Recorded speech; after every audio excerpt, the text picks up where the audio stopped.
Alhamdulillah nahmaduhu wa nasta'inuhu wa nastaghfiruhu wa nu'minu bihi wa natawakkalu alayhi wa na'udzu billahi min shururi anfusina wa min sayyiati a'malina man yahdihillahu fala mudilla lahu wa man yudlilhu fala hadiya lahu wa nashhadu an la ilaha illallah wahdahu la sharika lahu wa nashhadu anna sayyidana wa maulana Muhammadan abduhu wa rasuluhu amma ba'du fa'a'udzu billahi minasy syaithanir rajim bismillahirrahmanirrahim walillahi 'alan nasi hajjul baiti man istata'a ilaihi sabila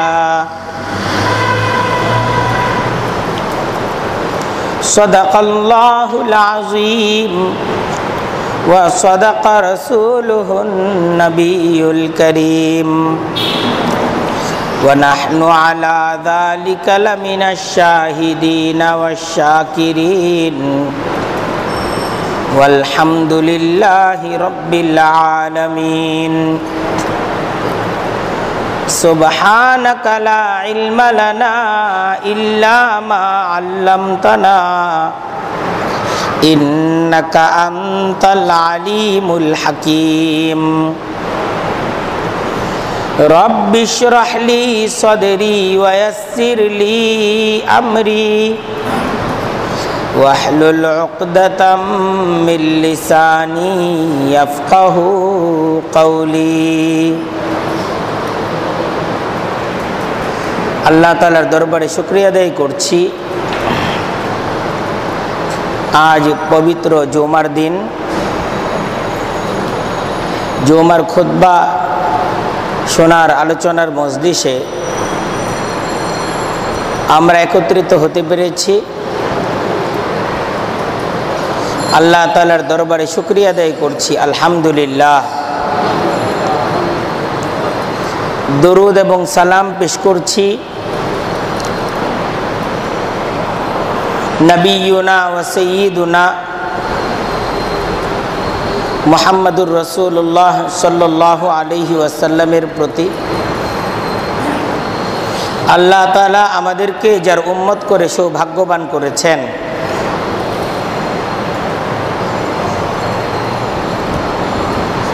আজকের জুমায় আমরা ইসলামের গুরুত্বপূর্ণ একটি রুকন, একটি ফরজ হজের সফরকে সামনে রেখে কিছু আলোচনা করব ইনশাআল্লাহ।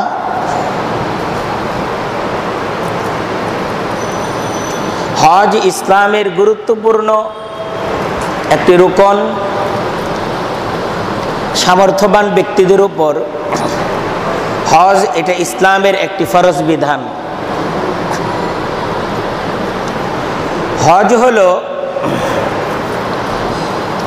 নির্ধারিত সময়ে, নির্ধারিত স্থানে, নির্ধারিত পদ্ধতিতে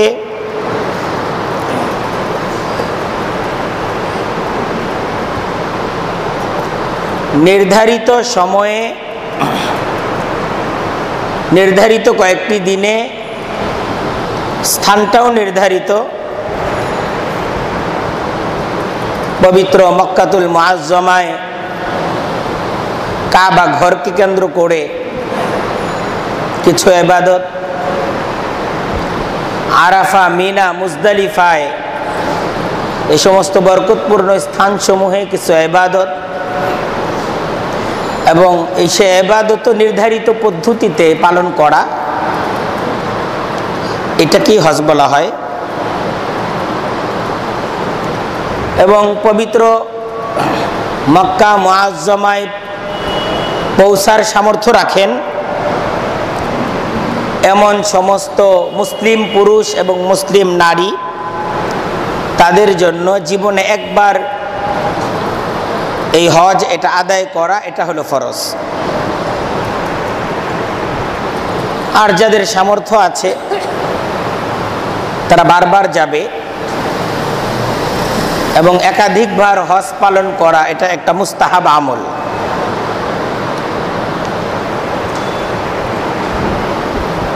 তো হজের এই আমলটা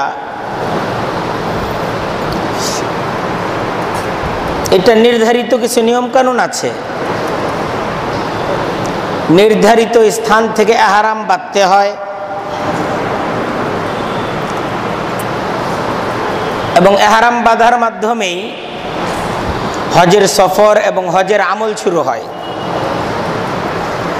ইহরাম হলো হজের নিয়ত করা, যে হজের নিয়ত করে হজ শুরু করে ফেলা, এটাই হলো ইহরাম। যেরকম আমরা তাকবীরে তাহরিমার মাধ্যমে নামাজ শুরু করি, ঠিক এরকম ইহরাম বাঁধার মাধ্যমে হজের নিয়তের মাধ্যমে হজ শুরু হয়। তাকবীরে তাহরিমা বাঁধার পর আমরা যেরকম নামাজের মাঝে থাকি, নামাজের বাহিরের কাজগুলো নিষিদ্ধ হয়ে যায়,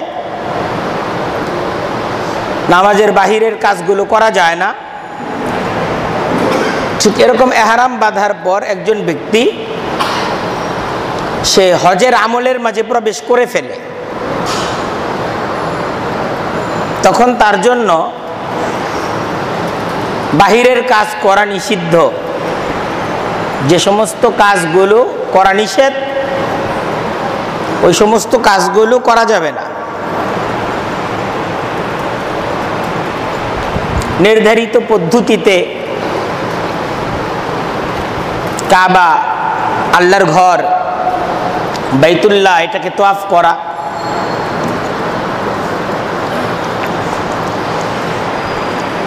সাফা মারওয়ায় নির্ধারিত পদ্ধতিতে সাই করা,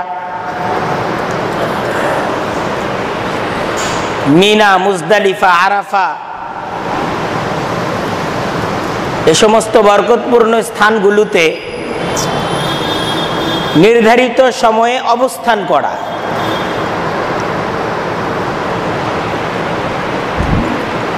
সেই সাথে নির্ধারিত কাজগুলো সমাপ্ত করার পর কুরবানি করা, হলক করা। মূলত হজের মাঝে এ সমস্ত আমলগুলো আমাদের কি করতে হয়?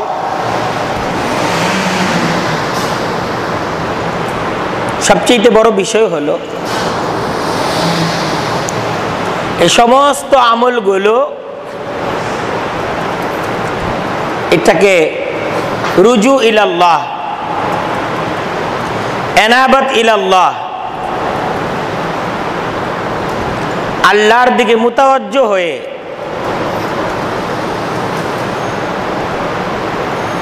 আল্লাহর দিকে মনোনিবেশ করে মহাব্বতের সাথে, দোয়া এবং জিকিরের সাথে এই সমস্ত আমলগুলোকে সম্পাদন করা।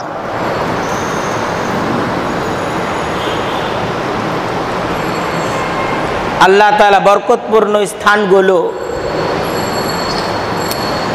এই হজ সম্পাদনের জন্য হজের সময়ে, এই পবিত্র হজের জন্য আল্লাহ তাআলা কবুল করেছেন, এটার জন্য শুকরিয়া আদায় করা।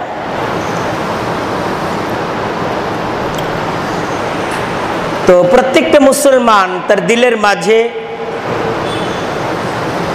এই কামনা, এই আশা থাকা চাই, এই আকাঙ্ক্ষা থাকা চাই যে আমি বাইতুল্লাহর জিয়ারত দ্বারা আমি মিনা, মুজদালিফা, আরাফা এই সমস্ত পবিত্র স্থানগুলোতে আমার জিয়ারা যেন নসিব হয়,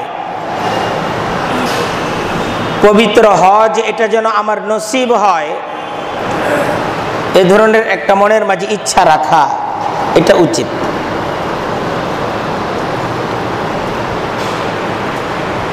পবিত্র কাবা বাইতুল্লাহর জিয়ারত,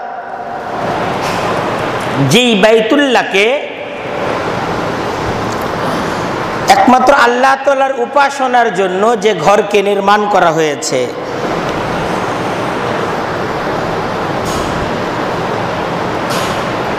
কুফর এবং শিরিকের মোকাবেলায়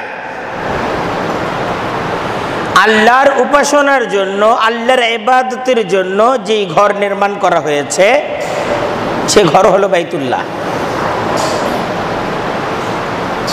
এই ঘরের নির্মাতা এই ঘর নির্মাণের মাধ্যমে শিরিকের মূলোৎপাটন, শিরিক মুক্ত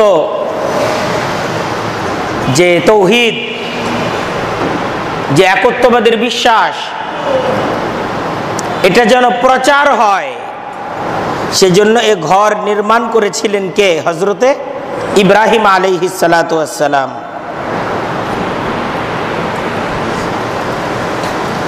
আর নবী মুহাম্মদুর রাসূলুল্লাহ সাল্লাল্লাহু আলাইহি ওয়াসাল্লামের সীমাহীন কুরবানি, সীমাহীন মেহনত, সীমাহীন পরিশ্রম এবং মুজাহাদা, এটা এই বাইতুল্লাহকে কেন্দ্র করে হয়েছে। শিরিক মুক্ত, শিরিকের মোকাবেলা করতে যে তৌহিদের শিক্ষা, তৌহিদের প্রচার, তৌহিদের এই দাওয়াতকে ছড়িয়ে দিতে যে সীমাহীন পরিশ্রম করতে হয়েছে নবী মুহাম্মদুর রাসূলুল্লাহ সাল্লাল্লাহু আলাইহি ওয়াসাল্লাম।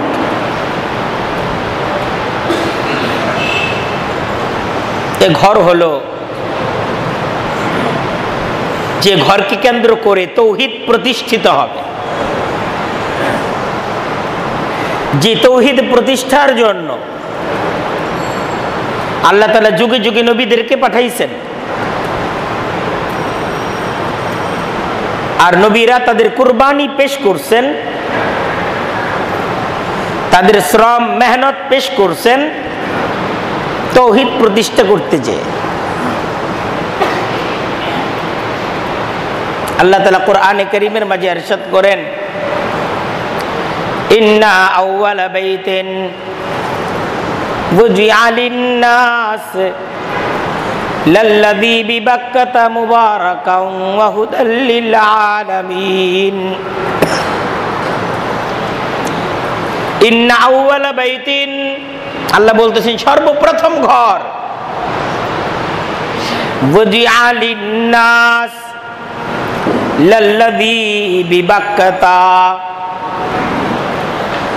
যে মানুষের কল্যাণের জন্য, মানুষের কামিয়াবির জন্য, মানুষ যেন সফলতার শিক্ষা পায়, মানুষ যেন সফল হতে পারে, এজন্য সর্বপ্রথম যে ঘর নির্মাণ করা হয়েছে সে ঘর হলো এই কাবার, এ বাইতুল্লাহ, এ ঘর মক্কার এ কাবা।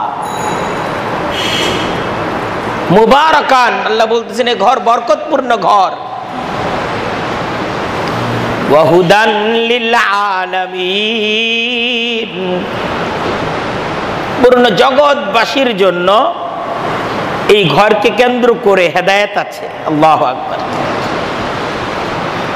এই ঘরকে কেন্দ্র করে হেদায়েত আছে, পূর্ণ জগৎবাসীর জন্য হেদায়েত, হুদান লিল আলামিন।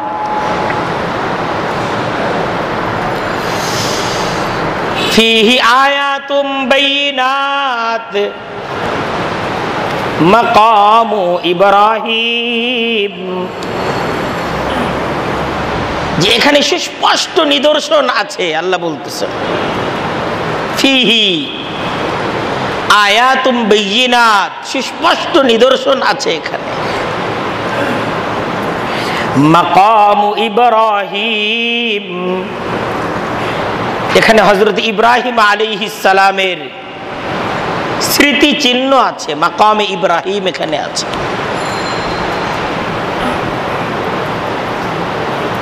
ঠিক এখানেই হযরত ইব্রাহিম আলাইহিস সালাম বাইতুল্লাহ আল্লাহর ঘর নির্মাণের জন্য তার শ্রমকে ঢেলেছিলেন। হযরত ইব্রাহিম আলাইহিস সালামের মুজাহাদার, তার কষ্ট এবং শ্রম এবং মেহনত ঢালার স্থান হলো এ বাইতুল্লাহ।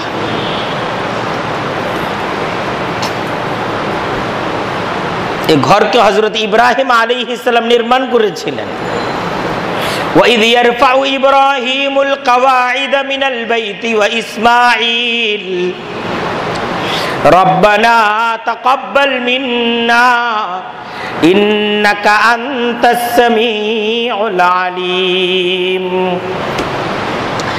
رَبَّنَا وَاجْعَلْنَا مُسْلِمَيْنِ لَكَ وَمِنْ ذُرِّيَّتِنَا أُمَّةً مُسْلِمَةً لَكَ وَأَرِنَا مناسكنا وتب علينا إنك أنت التواب الرحيم ربنا وابعث فيهم رسولا منهم يتلو عليهم آياتك ويعلمهم الكتاب والحكمة ويزكيهم। ইব্রাহিম আলাইহিস সালামের দোয়া। হযরত ইব্রাহিম আলাইহিস সালাম তার সন্তান হযরত ইসমাঈলকে সাথে নিয়ে এ ঘর নির্মাণের কাজ সমাপ্ত করলেন। তারপর আল্লাহর কাছে দোয়া করলেন, রব্বানা তাকাব্বাল মিন্না ইন্নাকা আনতাস সামিউল আলিম। হে পরওয়ারদিগার, আমাদের এই কাজটাকে তুমি কবুল করে নাও। আপনি তো সব শুনেন, আপনি তো সব জানেন।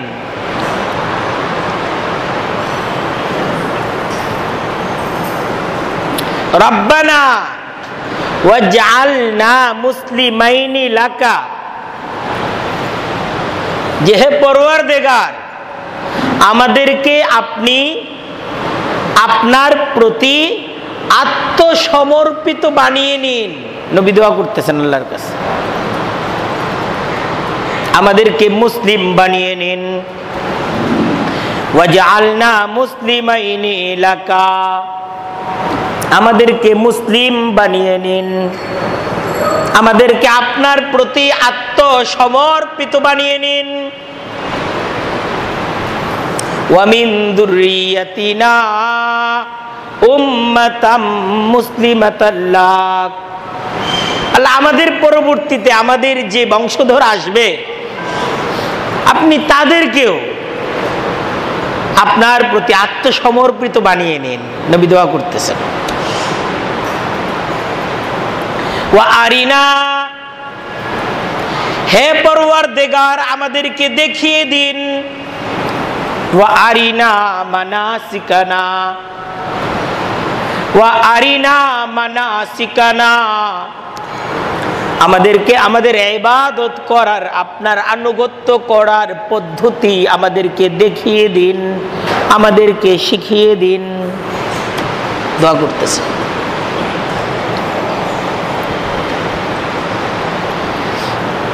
রব্বানা ওয়াবআথ ফীহিম রাসূলাম মিনহুম,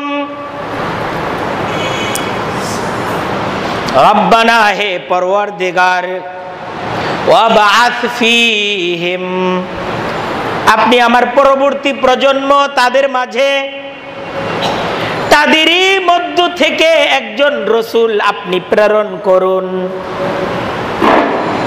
আমার বংশধরদের মাঝে একজন রসুল আপনি প্রেরণ করুন। হযরত ইসমাঈলকে নিয়ে দোয়া করতেছেন। ইয়াতলু আলাইহিম আয়াতিকা,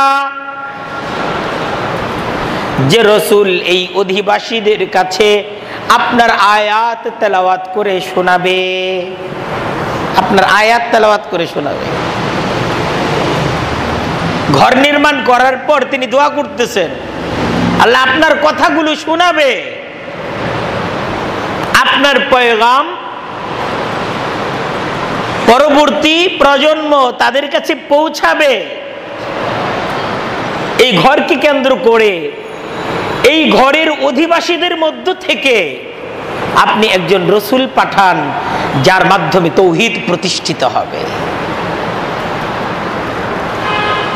যিনি তৌহিদের কথা মানুষদেরকে বুঝাবেন, মানুষদেরকে শিখাবেন, মানুষ যার কাছ থেকে তৌহিদের তালিম পাবে। হযরত ইব্রাহিম আলাইহিস সালামের সেই দোয়া, সেই প্রার্থনা আর সেই মুনাজাতের ফসল হলো নবী মুহাম্মদুর রাসূলুল্লাহ সাল্লাল্লাহু আলাইহি ওয়াসাল্লাম। সদফরা কে বিনি জে দুরদানাপুর, না কদর দারদ কে এক দানা দুর। सदफरा के बीनी जे दुर्दानापुर, ना कदर दारद के एक दाना दुर।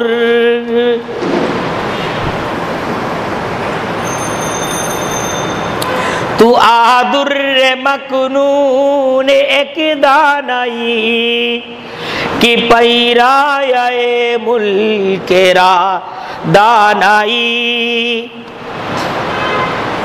কবি বলতেছেন যে হযরত ইব্রাহিম আলাইহিস সালামের যে বংশ, আল্লাহ তাআলা নবুয়তির জন্য, দ্বীনি নেতৃত্বের জন্য এই বংশকে আল্লাহ তাআলা কবুল করেছিলেন। অসংখ্য নবী আল্লাহ তাআলা এই বংশের মাঝে দান করেছেন। তো হযরত ইব্রাহিম আলাইহিস সালামের বংশের একটা শাখা, এক সন্তান ছিল হযরত ইসহাক, তার মাধ্যমে বংশের একটি ধারা। এদের বসবাস ছিল ফিলিস্তিন, জেরুজালেম এই অঞ্চলে। আর ওনার বংশের আরেকটা ধারা, এদের বসবাস ছিল এই মক্কাকে কেন্দ্র করে, বাইতুল্লাহকে কেন্দ্র করে। এক হলো বনু ইসহাক আর আরেকটা হলো বনু ইসমাইল।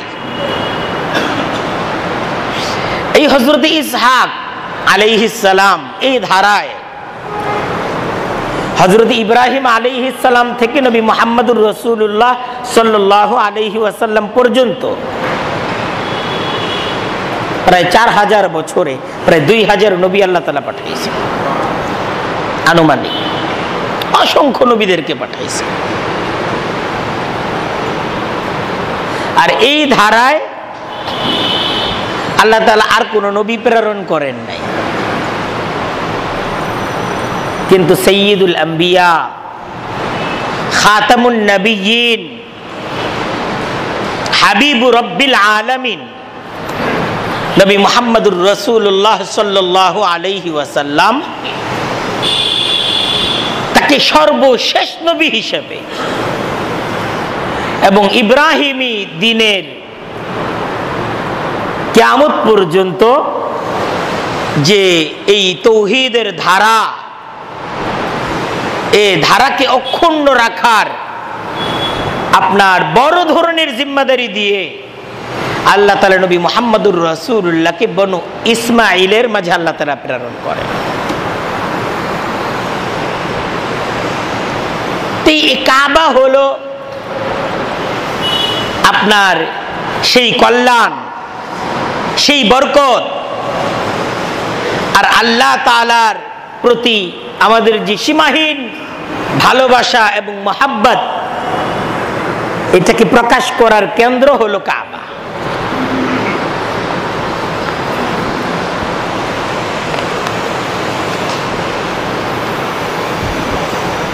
তাই পবিত্র এ সফর, বরকতপূর্ণ এ সফর, এটা প্রত্যেকটা মুমিনের জীবনের আপনার সেরা সফর, সেরা সফর। হাদিসের মাঝে আসছে, হযরত আবু হুরায়রা রাদিয়াল্লাহু তাআলা আনহু তিনি বর্ণনা করেন যে সামিআতুন নবিয়্য সাল্লাল্লাহু আলাইহি ওয়াসাল্লাম ইয়াকুল, আমি নবীর জবান থেকে এটা বলতে শুনছি যে তিনি বলেন, মান হাজ্জা লিল্লাহ ফালাম ইয়ারফুস ওয়ালাম ইয়াফসুক, যে ব্যক্তি আল্লাহর জন্য হজ করে এবং কোন অশ্লীলতা এবং কোন পাপের মাঝে না জড়ায়, হজের সফরে সব ধরনের পাপ থেকে, অশ্লীলতা থেকে যে বেঁচে থাকে, রাজাআ কায়াউমি ওয়ালাদাতহু উম্মুহু, এই ব্যক্তিটা হজের সফর থেকে এমন ভাবে ফিরে আসে, এমন নিষ্পাপ অবস্থায় ফিরে আসে যেমন মায়ের গর্ভ থেকে সে যখন জন্ম নিল সে যেমন নিষ্পাপ ছিল, এমন ভাবে ফিরে আসে।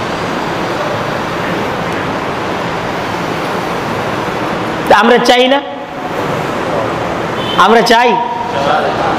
আমরা যদি নিষ্পাপ ছিলাম,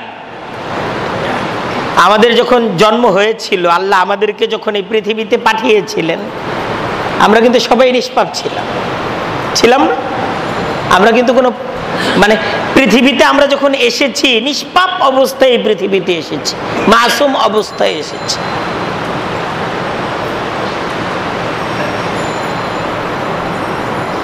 কিন্তু আমাদের বুঝ শক্তি তৈরি হয়েছে, আমরা জ্ঞান অর্জন করেছি, আমরা বিবেকবান হয়েছি, কিন্তু আমরা বারবার পরাজিত হয়েছি। কিন্তু আমরা চাই, আবার নিষ্পাপ হতে চাই, এই আকাঙ্ক্ষা আছে না আমাদের? আছে।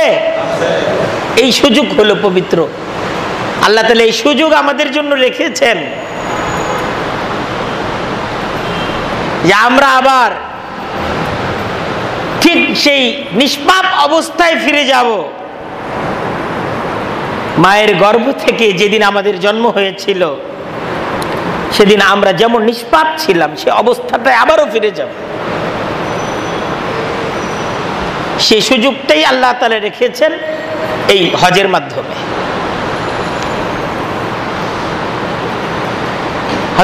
হযরত ইবনে মাসউদ রাদিয়াল্লাহু তাআলা আনহু তিনি বর্ণনা করেন, তিরমিজি শরীফের হাদিস, قال رسول الله صلى الله عليه وسلم তাবিউ বাইনাল হজ্জ ওয়াল উমরাহ, যে তোমরা বারবার হজ এবং উমরা করো। হজ এবং উমরা এটাকে পরপর হজ করো, উমরা করো। এটার ফজিলত কি? যে ফাইন্নাহুমা ইয়ানফিয়ানিল ফাকরা ওয়াজ যুনুবা, কেননা হজ এবং উমরা দ্বারা গুনাহ এবং দারিদ্রতা এটা দূর হয়ে যায়। কামা ইয়ানফিল কিরু খুবুসাল হাদিসি ওয়াজ যাহাবি ওয়াল ফিদ্দা, যেমন আগুন, এই আগুনের মাঝে যাওয়ার পর যেমন সোনা, রূপা এবং লোহা এসবের জং যেমন দূর হয়ে যায়, হজ এবং উমরা দ্বারা এরকম ভাবে গুনাহ এটা মুছে যায়, দারিদ্রতা মুছে যায়। সুবহানাল্লাহ।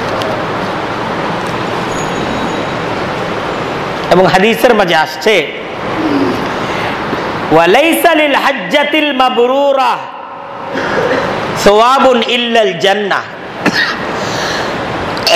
যে হজ্জে মাবরুর এর বিনিময় হলো জান্নাত, এর বিনিময় হলো জান্নাত।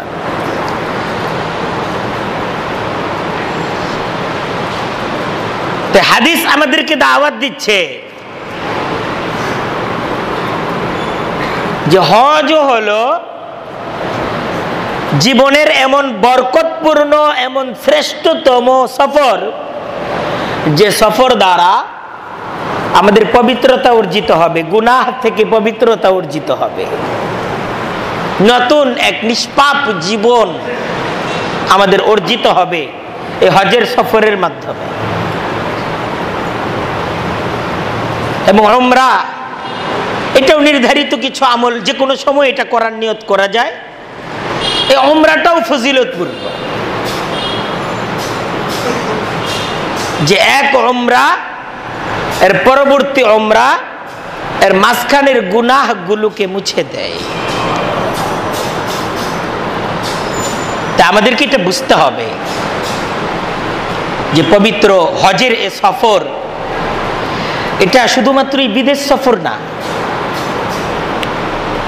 হজের সফরটা টাকা পয়সা খরচ করে, শ্রম দিয়ে, কুরবানি দিয়ে আমাদের সেই পবিত্র ভূমি মক্কা এবং মদিনা দেখতে যাওয়া, এটা সেখানকার উন্নতি কতটুকু হলো, সমৃদ্ধি কতটুকু হলো, সেখানকার সুযোগ সুবিধা,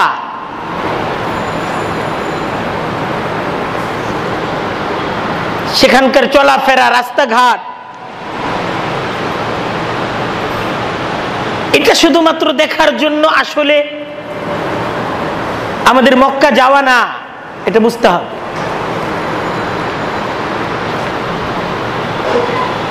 আরাফা, মিনা, মুজদালিফা এটা শুধুই মাত্র বেড়ানোর জন্য সফর না, এটা একটা নুরানি সফর। এটা আল্লাহর নৈকট্য অর্জনের এক সফর। এটা কাবা শরীফ দেখতে যাওয়ার সফর না, এটা শুধুমাত্র মক্কা দেখতে যাওয়ার সফর না, এটা তো আল্লাহ ওয়ালা হওয়ার, আল্লাহর ওলি হওয়ার সফর।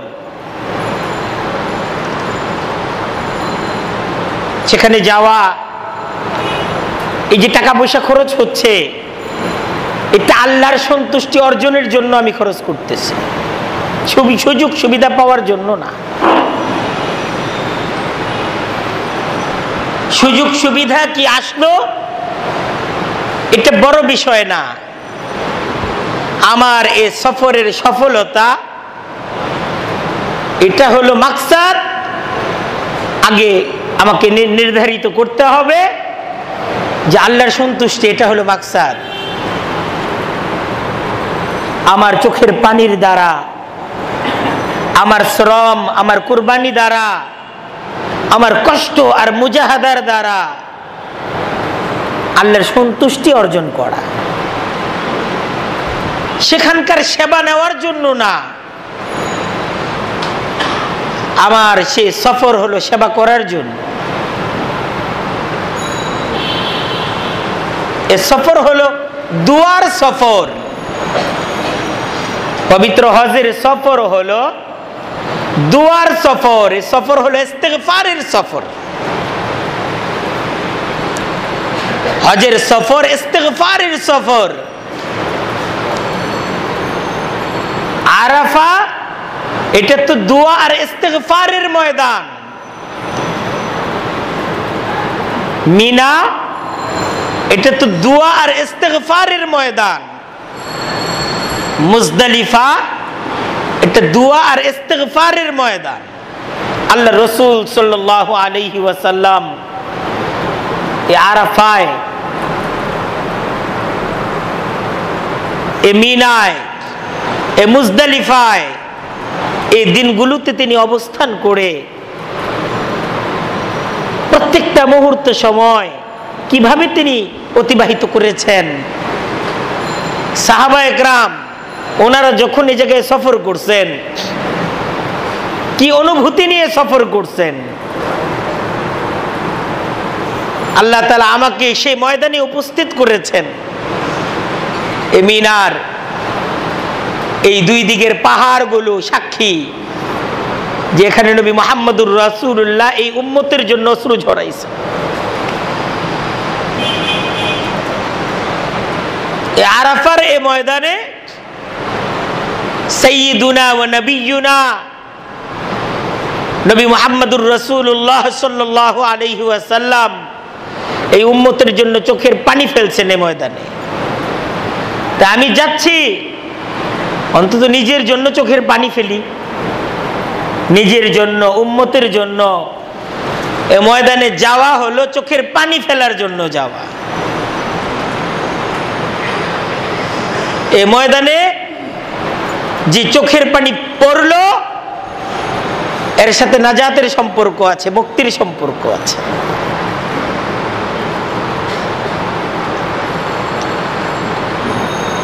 তাই হজ, আমার হজ যেন মাবরুর হয়,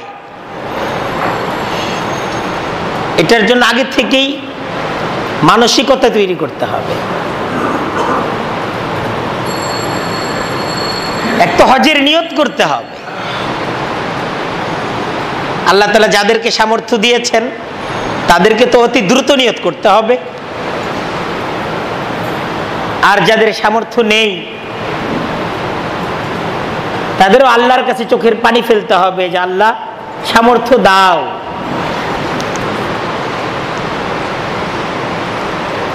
হজের সময়টা আসলে হাজিদের যাওয়া আসা এটাকে দেখা চাই, আর আল্লাহর কাছে বলা চাই যে আল্লাহ আমাকেও তুমি সামর্থ্য দাও, আমাকেও তোমার ঘর, সে ঘরটাকে ছোঁয়ার তৌফিক আমাকেও দাও।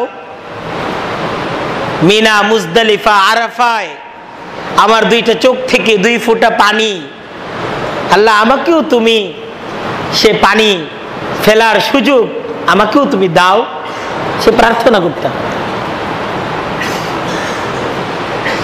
আল্লাহ যাকে কবুল করেন সে যেতে পারে, তার যাওয়া হয়, হয় না? তার যাওয়া হয়।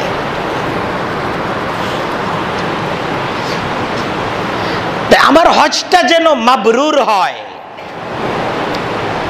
এটার জন্য আগে থেকে যে আমি হজ করব, শুধু হজ করব না, আমার হজটা যেন কবুল হয়, এটার জন্য মানসিক একটা প্রস্তুতি পূর্ব থেকে নেওয়া চাই। এর মাঝে প্রধান বিষয় যেটা একদম সর্বপ্রথম, এটা হলো নিয়ত। নিয়ত যে আমার হজটা কেন? লিল্লাহ, আল্লাহর সন্তুষ্টির জন্য।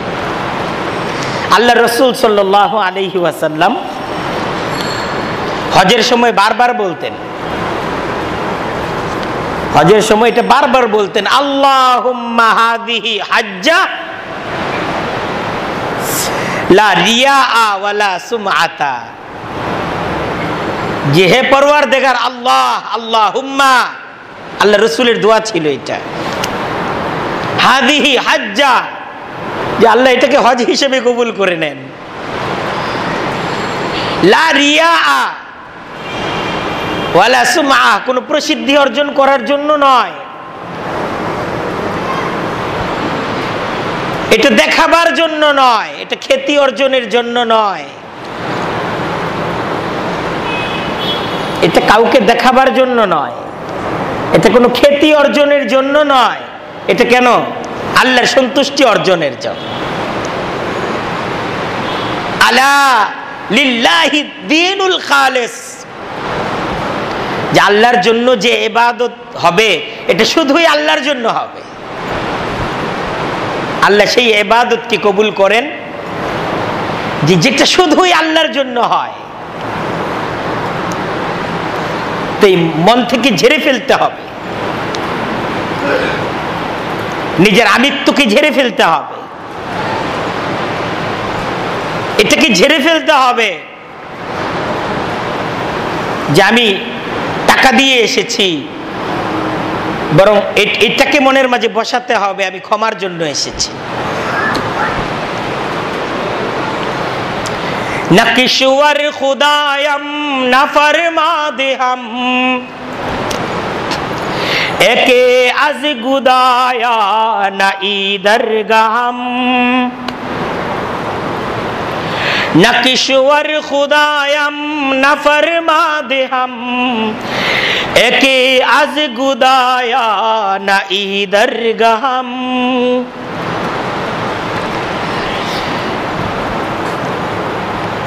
যে আমি না কিশোর খুদায়াম, না আমি কোনো প্রভাব প্রতিপত্তির অধিকারী নই, না কিশোর খুদায়াম, না আমি কোনো রাষ্ট্রের প্রধান, না আমি কোনো এলাকার প্রধান, না আমি কোনো গোত্রের প্রধান,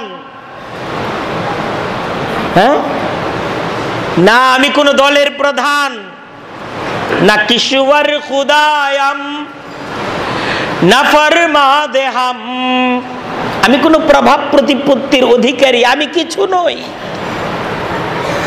मैं कुछ भी नहीं, मैं कुछ भी नहीं, আমি কিচ্ছু না, আমি কিছুই না। একে আজ গুদায়া না ইদার গাহাম, হে পরওয়ারদিগার, আমি তোমার এই দরবারের একজন ক্ষমার ভিখারি। গুদায়া না ই দরগা, আমি এই দরগার, আমি এই দরবারের একজন ভিখারি, আমি ভিখারি।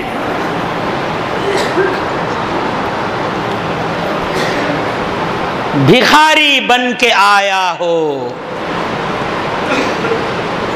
আমি তো ভিখারি হয়ে এখানে উপস্থিত হয়েছি।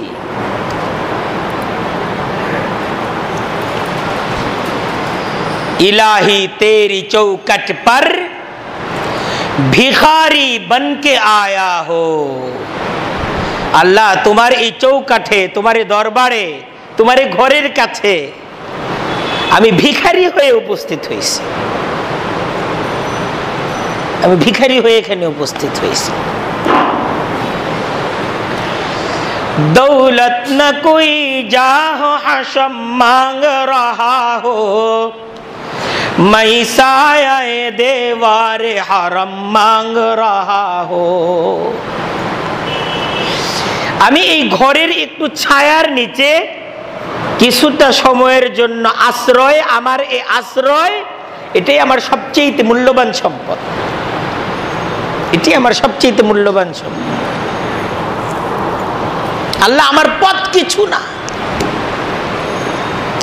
আমার পদবি কিছু না, আমার সম্পদ কিছু না, আমার প্রভাব প্রতিপত্তি কিছু না। আমার জীবনের শ্রেষ্ঠতম সম্পদ আমি পাইছি যে তোমার বাইতুল্লাহর ছায়ার নিচে আমি দাঁড়াবার সুযোগ পেয়েছি। আমি মিনা, মুজদালিফা, আরাফায় এই নির্ধারিত দিনে তোমার মনোনীত বান্দাদের মাঝে, তোমার বাছাই করা বান্দাদের মাঝে তুমি আমাকে কবুল করেছো, এটাই আমার শ্রেষ্ঠতম সম্পদ। এই অনুভূতি নেওয়া চাই। আমার এই কষ্ট কিছু না, আমার ত্যাগ এটা কিছু না। হ্যাঁ, অনেক বড় বিষয় যে আমি তো অনেক বড় গুনাহগার, আমি পাপী, আমার কিছু নাই, আমি এখানে নিতে আসছি, এখানে নিতে আসছি, আমি ক্ষমা নিতে আসছি, ক্ষমার জন্য উপস্থিত হয়েছি। আর অস্থিরতা, এটার ক্ষমার জন্য অস্থিরতা, অস্থির যে আমার ক্ষমা প্রয়োজন, এটা হলো অস্থিরতার বিষয়, হলো অস্থির। বাইতুল্লাহর চারপাশে অস্থির, চারদিকে আমি তোয়াফ করতেছি, আমার মাঝে অস্থিরতা, কঠিন অস্থিরতা। এটা সম্পদের অস্থিরতা না, এটা পদের অস্থিরতা না, এখানে অস্থির আমার প্রার্থনা। আল্লাহ টাকা দাও, এটা প্রার্থনা না। আল্লাহ সম্পদ দাও, এটা প্রার্থনা না। আল্লাহ পদ দাও, এটা প্রার্থনা না।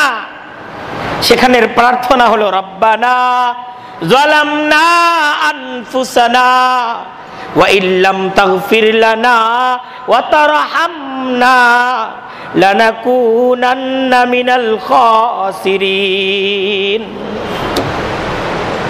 এটা অস্থির যে হে পরওয়ারদিগার, যালামনা আনফুসানা, আমি আমার নিজের উপর অনেক জুলুম করছি। যালামনা আনফুসানা, আমি জালেম, ইন্নী কুনতু মিনাজ জালিমিন, আমি জালেম, এটা বলা। যালামনা আনফুসানা, আমি সবচেয়ে বড় জুলুম করছি আমার নিজের উপর।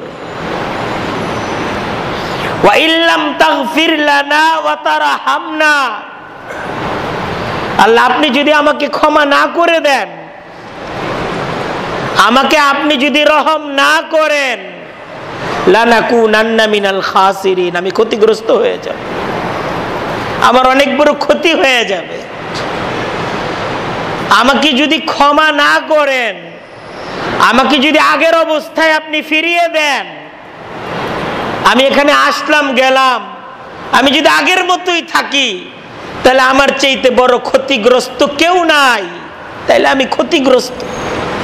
এটা হলো অস্থিরতা।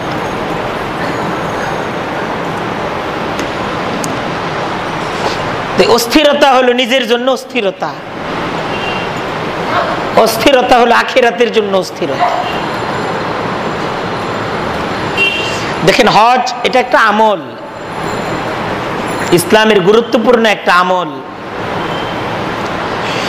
আর আমলের জন্য এলেম জরুরি। আমল এটা সহি হওয়ার জন্য এলেমটা কিন্তু জরুরি বিষয়। তাই এত ফজিলতপূর্ণ, জীবনের শ্রেষ্ঠতম এক ইবাদত আল্লাহ আমাকে সুযোগ দিচ্ছেন, আমি করব। তো এটা কিভাবে করব, এটাকে জানা চাই। বিভিন্ন জায়গাগুলোতে থাকতে হবে। তো এখানে কেন থাকবো, এটাও জানার বিষয় আছে। বাইতুল্লাহর তোয়াফ, এটা কেন কেন তোয়াফ করতেছি? মিনা, এখানে থাকতেছি কেন থাকতেছি? মুজদালিফা, আরাফা, এ সমস্ত জায়গাগুলোর ইতিহাস, ফাজাইল, মাসাইল, সব কিছু শিখা চাই। ফাজাইল জানা চাই, এর দ্বারা ইবাদতে আগ্রহ তৈরি হবে। আর মাসাইল জানা চাই, ইবাদত যেন সহিভাবে করা যায়। ফাজাইল দ্বারা আগ্রহ তৈরি হয়, আর মাসাইল দ্বারা ইবাদত সহি হয়। তাই ফাজাইলের ইলমও অর্জন করা চাই, মাসাইলের ইলমও অর্জন করা চাই।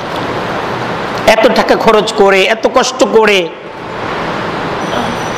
আমি এখানে আসলাম, কেন আসলাম, ইবাদতটা কিভাবে করব, এটাই জানলাম না, আমার সেই প্রস্তুতিই নাই। এটা আসলে খুব দুঃখজনক, এটা খুবই দুঃখজনক। তৃতীয় যেটা বিষয়, আমরা প্রস্তুতি নিতে থাকি। যাদের সামর্থ্য নাই তারাও মাঝে মাঝে নিয়ম কানুনগুলো পড়তে থাকি, ইতিহাসগুলো জানতে থাকি, ফাজাইলগুলো জানতে থাকি। আমার মাঝে যদি আগ্রহ তৈরি হয়ে যায়, আর আল্লাহ তাআলা যদি কবুল করে নেন, তাহলে অর্থ সম্পদ প্রয়োজন নাই। আল্লাহ যদি নিতে চান, নেওয়ার সামর্থ্য আল্লাহর আছে না? আল্লাহর আছে। দেখেন, নির্ধারিত অল্প কিছু দোয়া আছে, এই দোয়াগুলো মুখস্থ করা চাই। কোথায় কি দোয়া পড়তে হবে, এটা যে সমস্ত দোয়াগুলো পড়া সুন্নত, তাওয়াফ অবস্থায়, সাই করা অবস্থায়, আরাফায় অবস্থানকালীন সময়ে, দেখা যায় খুব ছোট ছোট দোয়া, কিন্তু অনেক বড় কোনো দোয়া না। কিন্তু অনেকে এই দোয়াটাও মুখস্থ করে যায় না, যে তাওয়াফ অবস্থায় কি দোয়াটা পড়তে হবে। সাই করার সময় ছোট ছোট দোয়া, কি দোয়াটা করতে হবে। আরাফার ময়দানে অবস্থানকালীন সময়ে কি দোয়াটা করা চাই, এটা একটু মুখস্থ করা উচিত। আমরা চাই যে দোয়াটাও মুখস্থ করব না, এটাও হুজুর থাকবে, হুজুর দোয়া করায় দিবে। এটা আসলে অবহেলা। ছোট দোয়া ইচ্ছা করলেই মুখস্থ করা যায়, সবই হুজুরের উপর। হ্যাঁ, এটা তো ঠিক না।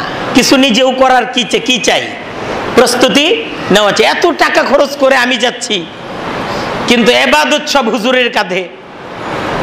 হ্যাঁ, নিজের কাঁধে কিছু ইবাদত নেওয়া চাই। সহজ, কঠিন না, কিন্তু আসলে একটা ইচ্ছার ব্যাপার। ইচ্ছা করা চাই, ইচ্ছা করলে সবই সহজ। দোয়াগুলো যদি এখান থেকে বারবার পড়া হয় তাহলে দেখা যাবে দোয়ার বই সাথে থাকলে দেখাও পড়া যায়, কিন্তু দেখা যায় অনেকের কোনো প্রস্তুতিই থাকে না। উনি কি করতে যাচ্ছেন কিছুই জানার উনি ইচ্ছা প্রয়োজন অনুভব করেন না।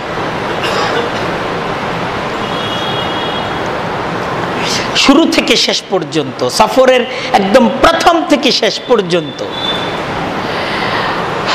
আমার পূর্ণ সফরটা যেন সুন্দর হয়, এজন্য আল্লাহ রসুল সাল্লাল্লাহু আলাইহি ওয়াসাল্লাম কিভাবে হজ সম্পাদন করেছেন, সাহাবা একরাম কিভাবে করেছেন, এটা জানার সুযোগ আছে।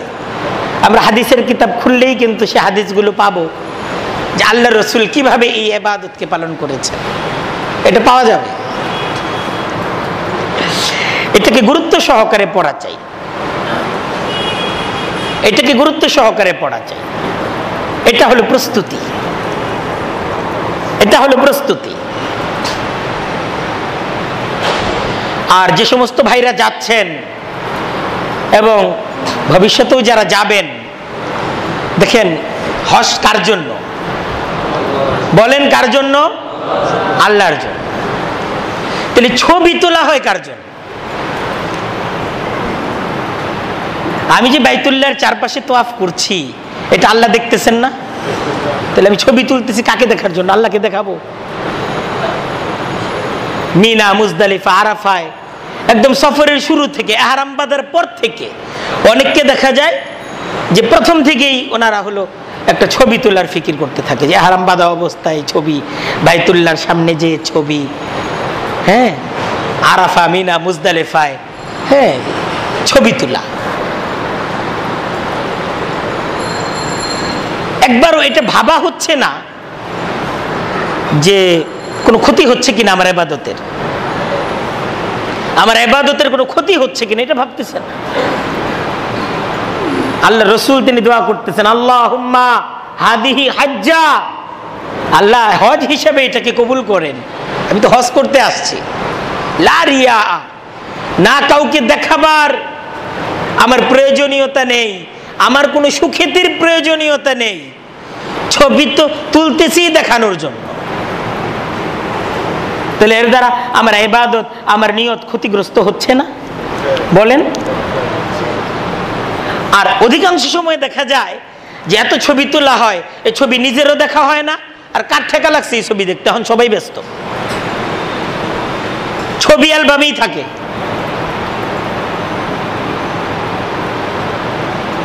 কিন্তু এর দ্বারা যেটা হয়, এক বরকতপূর্ণ ফজিলতপূর্ণ একটা ইবাদত, এটা রুহানিয়তটা নষ্ট হয়ে যায়। এজন্য এই ব্যাপারে আমরা অবশ্যই সতর্কতা অবলম্বন করব। অনেকে কি করতেছে এটা আমার দেখার জিনিস না, আমি এই ইবাদত কেন করতেছি, এটা হলো আমার নিজের সিদ্ধান্ত নেওয়ার বিষয়। আর পবিত্র হজের সফর লম্বা সময়ের জন্য সেখানে থাকা হয়। আমাদের প্যাকেজ প্রায় 45 দিনের প্যাকেজ, লম্বা সময় থাকা হয়। এই সময়টা 5 ওয়াক্ত নামাজ হারামের ভিতরে পড়ার, ইহতেমাম করার আমরা নিয়ত করতে পারি। মক্কায় থাকি, মদিনায় থাকি, নামাজটা হারামের ভিতরে পড়ব, নিয়ত করলে সহজ। হারামের ভিতরে বেশি সময় কাটানোর চেষ্টা করি। কত বড় ফজিলত যে ব্যক্তি 40 ওয়াক্ত তাকবীরুল্লাহর সাথে ফরজ নামাজগুলো জামাতের সাথে আদায় করবে, কত বড় ফজিলত বলেন। যে মুনাফিকির কাতার থেকে তার নাম মুছে দেওয়া হবে, সুবহানাল্লাহ।